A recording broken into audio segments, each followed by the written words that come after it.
மற்றொரு அண்மை செய்தியை பார்த்து வருகிறோம். இந்த விமான விபத்தில் நல்வாய்ப்பாக இளைஞர் ஒருவர் உயிர் தப்பியிருக்கிறார். அது தொடர்பான செய்தியை தற்போது நாம் அண்மை செய்தியாக பார்த்து வருகிறோம். 11A இருக்கையில் பயணித்த ரமேஷ் விஸ்வாஸ் குமார் என்பவர் விமான விபத்தில் நல்வாய்ப்பாக உயிர் தப்பியிருக்கிறார். 200க்கும் மேற்பட்டோர் உயிரிழந்திருக்கும் நிலையில் தற்போது ஒரு நபர் உயிர் பிழைத்திருக்கிறார். அவர் தொடர்பான செய்தியைத்தான் அண்மை செய்தியாக நாம் பார்த்து வருகிறோம். விமானத்தின் எமர்ஜென்சி கதவை திறந்து அவர் கீழே குதித்ததால் உயிர் தப்பியதாக தகவல் வெளியாகியிருக்கிறது. காயங்களுடன் மீட்கப்பட்ட ரமேஷ் விஸ்வாஸ் குமார் மருத்துவமனையில் சிகிச்சைக்காக தற்போது அனுமதிக்கப்பட்டிருப்பதாகவும் தகவல் வெளியாகியிருக்கிறது. அவர் குறித்தான காட்சியை தற்போது அண்மை செய்தியாக நாம் பார்த்து வருகிறோம்.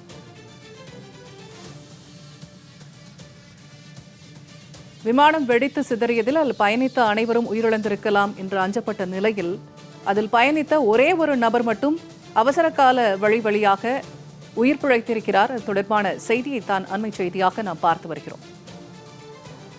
இது தொடர்பான கூடுதல் தகவல்களை தருகிறார் தலைமை செய்தியாளர் எழிலரசன். எழில், தற்போது இந்த விமானத்தில் பயணித்த ஒரே ஒரு நபர் மட்டும் உயிர் பிழைத்திருக்கிறார். அவர் தற்போது மருத்துவமனையில் அனுமதிக்கப்பட்டிருப்பதாக தகவல் வெளியாகியிருக்கிறது. இது தொடர்பான கூடுதல் விவரங்கள் என்ன?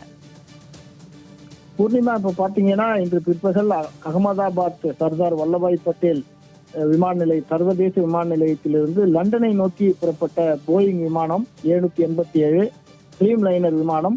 ஏனென்றால் இது ஒரு பிரத்யேகமான விமானம், நீண்ட தூரம் பயணிக்கக்கூடிய விமானம். இதுல 242 பயணிகள் மற்றும் விமான பயணிகள் உட்பட விமானத்துல ஊழியர்கள் அனைவரும் சேர்ந்து பயணித்திருக்கிறார்கள். கிட்டத்தட்ட 242 பேர் என்று சொல்லப்படுகிறது.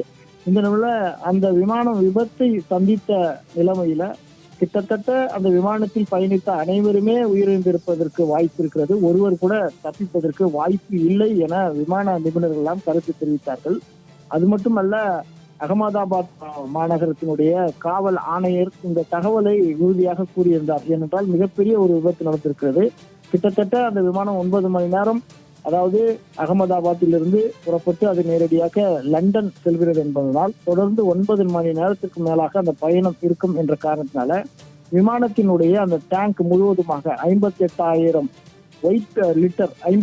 லிட்டர் ஒயிட் பெட்ரோல் முழுவதுமாக அந்த நிரப்பப்பட்ட அந்த விமானத்துல அந்த விமானம் விபத்தை சந்தித்த நிலையில மிகப்பெரிய ஒரு விபத்தா அது பார்க்கப்பட்டது. அந்த விமானம் தரையில் மோதிய போது, அந்த கட்டிடத்தின் மீது மோதிய போது அது வெடித்து சிதறியது. வெடித்து சிதறும் போது கிட்டத்தட்ட அந்த விமானத்தில் அமர்ந்திருந்த அனைத்து பயணிகளுமே உயிரிழந்து இருக்கிறதுக்கு தான் வாய்ப்பு இருக்கு. ஏன்னா ஒருத்தர் கூட தப்பிச்சிருக்க முடியாது அப்படின்னு சொல்லப்பட்டு வந்த நிலைமையில தான் நீங்கள் சொன்னது போல அதிர்ஷ்டவசமாக, மிராக்கிள் என்று சொல்வார்கள், அது போல மிக அதிசயமாக அதிலிருந்து ஒரு பயணி மேலிருந்து அந்த விமானத்திலிருந்து எக்ஸிட் கேட் என்று சொல்லப்படக்கூடிய அவசர கால வழி மூலமாக அவர் மேலிருந்து குதித்து அவர் காயங்களோடு உயிர் தப்பியதாக நமக்கு தகவல்கள் கிடைத்திருக்கிறது. அந்த நபர் யார் என்று பார்த்தால் அவர் ஒரு NRI, அதாவது இந்தியாவை பூர்வீகமாக கொண்டவர். அவரது பெற்றோர்கள் அனைவருமே பிரிட்டனில் இருக்கிற லண்டன் நகரில அவர்கள் நிரந்தரமாக குடியுரிமை பெற்றிருக்கிறார்கள். அந்த நபர் இந்தியாவில் இருக்க தனது உறவினர்களை சந்திப்பதற்காக வந்து உறவினர்களை பார்த்துவிட்டு அந்த விமானத்தில், இந்த போயிங் விமானம் விபத்தை சந்தித்தது, அந்த விமானத்தில் அவர் வந்து பயணித்து லண்டனுக்கு திரும்பும் போதுதான் இந்த விபத்து நேர்ந்திருக்கிறது. அவர் தனது சகோதரருடன் அவர் பயணித்திருக்கிறார். இவர் மட்டும் அந்த எக்ஸிட் கேட் வழியாக குதித்து உயிர் தப்பி இருக்கிறார். அதாவது அவர் என்ன சொல்றாருன்னா, இந்த விமானம் டேக் ஆஃப் ஆன 30 நொடிகள்ல இந்த விபத்து வந்து ஏற்பட்டு விட்டது. இந்த விபத்து ஏற்படுவதை அறிந்து கொண்ட நான் அந்த விமானத்தில் இருந்த எக்ஸிட் கேட் வழியாக நான் குதித்து இப்ப காயங்களோட தப்பிச்சிருக்கேன். என் கூட எனது சகோதரர் வந்தார், அவர் இப்போது காணவில்லை, அவரை நீங்கள் கண்டுபிடித்து தர வேண்டும் அப்படின்னு ஒரு கோரிக்கையை வச்சிருக்கிறாரு. இது போல பலர் லண்டன்ல செட்டிலான இந்தியன்ஸாக இருக்கிறார்கள். லண்டனில் அவர்கள் குடியுரிமை பெற்றவர்களாக இருக்கிறார்கள். அவர்கள் தான் இந்த விமானத்துல பயணிச்சு சொந்த நாட்டுக்கு வந்து தனது உறவினர்களை சந்தித்து விட்டு திரும்பும் போது இந்த கோர விபத்துல அவங்க சிக்கி இருக்கிறாங்க. இப்போ அந்த நபர் கடுமையான காயங்களோடு அவர் மருத்துவமனையில தொடர்ந்து சிகிச்சையில் இருந்து வருவதாக தகவல்கள் வருகிறது. அவர் நல்ல நிலையில் இருப்பதாகவும் கூறப்படுகிறது. இதுவரை கிட்டத்தட்ட 170க்கும் அதிகமானவருடைய உடல்கள் கருகிய நிலையில மீட்கப்பட்டிருக்கிறதாக தகவல்கள் வருகிறது. பிளாக் பாக்ஸ் என்று சொல்லக்கூடிய அந்த கருப்பு பெட்டியும் கைப்பற்றப்பட்டிருப்பதாக தகவல்கள் வருகிறது. இந்த நிலையில அந்த விபத்து எப்படி நடந்தது என்பது குறித்து அந்த பிளாக் பாக்ஸை வைத்து விமான விபத்து நிபுணர்கள் எப்படி இந்த விபத்து நடந்தது, என்ன காரணம், கடைசி நேரத்துல பைலட்டுகள் என்ன கண்ட்ரோல் ரூமுக்கு தகவல்களை பரிமாற அவர்கள் நினைத்திருந்தார்கள் என்ற தகவல் எல்லாம் அவர்கள் இனி விசாரணையில கண்டுபிடிப்பாங்கன்னு எதிர்பார்க்கலாம்.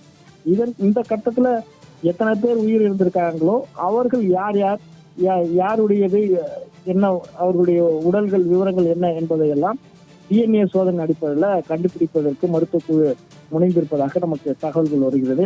இதுல பெரும்பாலானோர் கிட்டத்தட்ட 40க்கும் அதிகமானோர் வெளிநாட்டு பயணிகள் இருக்கிறார்கள். அவர்களுடைய உடலை கண்டுபிடிப்பதற்கான முதல் பணியை மருத்துவ குழு முன்னெடுத்திருப்பதாக தகவல்கள் வந்து கொண்டிருக்கிறது. அது மட்டும் இல்ல, அந்த விமானம் மோதி விபத்து ஏற்பட்ட போது அந்த மருத்துவமனையினுடைய விடுதி மீது அது விழுந்தது. அந்த மருத்துவமனை விடுதியில பணியாற்றி கொண்டிருந்த ஊழியர்கள், மருத்துவ ஊழியர்கள் என 20 பேர் உயிரிழந்திருக்கிறாங்க. தகவல்களை பகிர்ந்து கொண்டமைக்கு நன்றி எழிலரசன்.